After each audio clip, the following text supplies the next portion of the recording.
हज़रात, कल आप तमामी हज़रात ने रोज़ों के मुताल्लिक़ और नियत के मुताल्लिक़ चंद ज़रूरी मसले से बात किए थे। आज दो अहम मसले जो अक्सर अवामुन्नास के साथ वाक़ होते हैं, उन मसलों की तौज़ीह और तशरीह की जाएगी। पहला मसला तो ये है कि अगर कोई शौहर अपनी बीवी के साथ रात में हम बिस्तरी करे और सुबह उठकर वो नहाए ना, यहाँ तक कि दोपहर हो गया, यहाँ तक कि शाम भी उसी हालत में रहा और इफ्तारी भी नापाकी की हालत में किया, तो उसके रोज़े का क्या हुक्म है।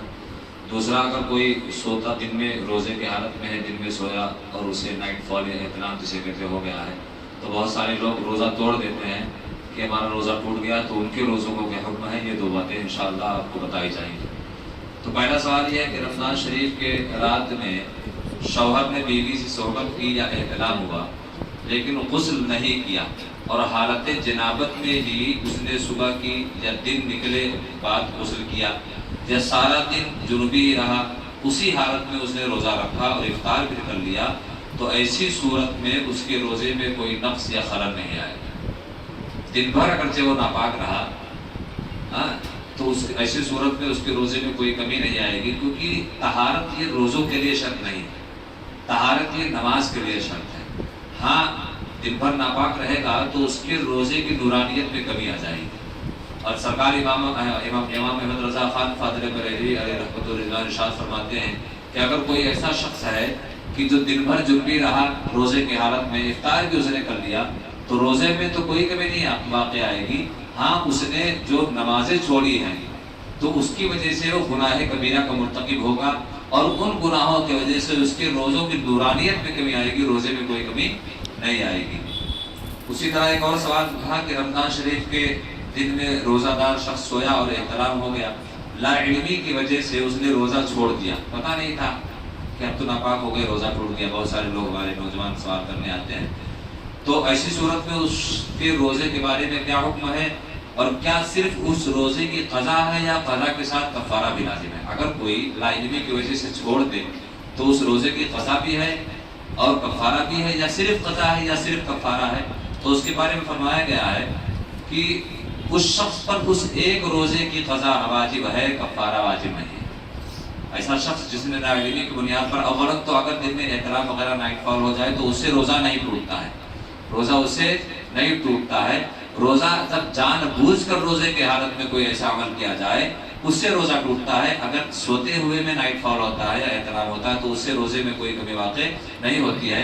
अब अगर किसी ने लाइल्मी की बुनियाद पर रोज़ा छोड़ दिया है तो उस पर उस एक दिन के रोज़े की क़ज़ा लाजिम है, उस एक दिन की कफ़ारा उस पर लाजिम नहीं होगी। वैसा क्या है ना कि अगर एक रोज़ा कोई जानबूझकर छोड़ता है तो 60 रोज़े पैदल पे रखना पड़ता है, कफ़ारा भी होता है। लेकिन इसने क्या है, लाइल्मी की बुनियाद पर रोज़ा छोड़ा, रोज़ा था लेकिन उसे इल्म नहीं था कि इससे रोज़ा जाता है कि नहीं जाता है। इस बुनियाद पर अगर उसने रोज़ा छोड़ दिया है तो ऐसी सूरत में उस पर सिर्फ उस एक रोज़े की क़ज़ा लाजिम है, उस पर कोई कफ़ारा लाजिम नहीं है। बहुत सारी सूरतें ऐसी हैं जिन सूरतों में रोज़ा न रखने की इजाज़त है।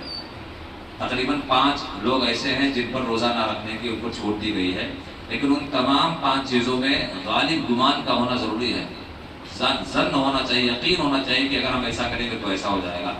और बहुत सारे कारीगर होते हैं, मजदूर पेशा होते हैं, दिन भर मेहनत व मशक्क़त का काम करते हैं, बाहर का उद्योग में काम करते हैं, उनका घर का खर्च उसी से चलता है। अब उनके बारे में कब कोई छूट दी गई है तो उसके जवाब में फरमाया गया है कि हैज़ और निफास के अलावा, यानी औरतें हैज़ और निफास उन सूरतों पर उन पर रोज़ा माफ़ है।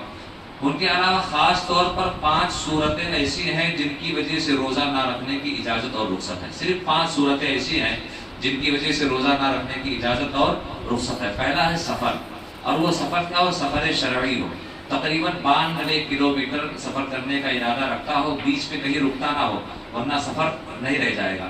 अगर 92 किलोमीटर से ज़्यादा सफ़र का इरादा रखता है तो उस सूरत में उस मुसलमान पर रुख़्सत है कि वो रोज़ा ना रखे, तो उसे छूट दी गई है।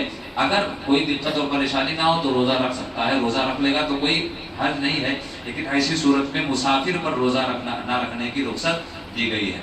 दूसरा है मर्ज़, कोई ऐसा मरीज़ है कि रोज़ा रखने से मरीज़ बढ़ जाने का अंदेशा है, یا جان جانے کا اندیشہ ہے، یعنی سخت مرض ہو جائے گا اور اس کا غالب گمان ہو، یقین ہو کہ اگر میں روزہ رکھوں گا تو میرا مرض بڑھ جائے گا یا جان چلی جائے گی، تو ایسے صورت میں اگر کوئی ایسا مریض ہے تو اسے روزہ نہ رکھنے کی صورت پر رخصت دی گئی ہے۔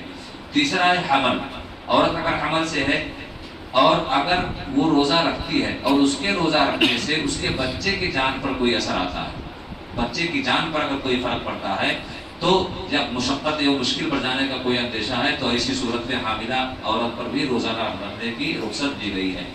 چوتھا صورت ہے مرضعہ، یعنی دودھ پلانے والی عورت۔ دودھ پلانے والی عورت اگر روزہ رکھے گی اور دودھ اس کا خوش ہو جائے گا، بچے کے جان پر مصیبت آئے گی، بچے کو دشواری پیدا ہوگی، مشکلیں پیدا ہوگی، تو ایسی صورت میں دودھ پلانے والی عورت پر بھی رخصت ہے کہ وہ روزہ نہیں رکھ سکتی ہے۔ اور جن کو رخصت دی گئی ہے ان پر صرف ایک روزہ بعد میں اگر چاہے تو ادا کر سکتے ہیں، اگر ادا نہیں کر سکتے ہیں تو مسکین کو دونوں ٹائم کھانا کھلانا ہے، یہ صورت میں ہے۔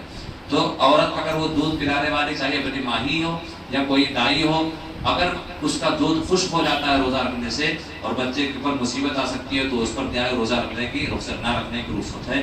اور ایک ہے بڑھاپا، یعنی ایسا بوڑھا شخص جو روزہ رکھنے کے بالکل عاجز ہو، یعنی رکھ ہی نہیں سکتا اور آگے بھی ایسی امید ہے کہ رکھ نہیں پائے گا، تو اس پر بھی رخصت دی گئی ہے کہ وہ بوڑھا آدمی روزہ نہ رکھے، تو وہ صبح و شام مسکین کو کھانا کھلا دیا کرے، یا صدقہ فطر جتنا صدقہ فطر ہوتا ہے اتنا کسی غریب کو دے دیا کرے۔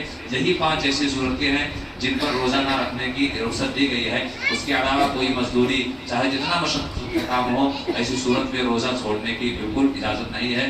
روزہ ان تمام مزدوروں پر، چاہے جتنا مشکل کام کر رہے ہو، سب پر رکھنا فرض ہے۔ السلام علیکم۔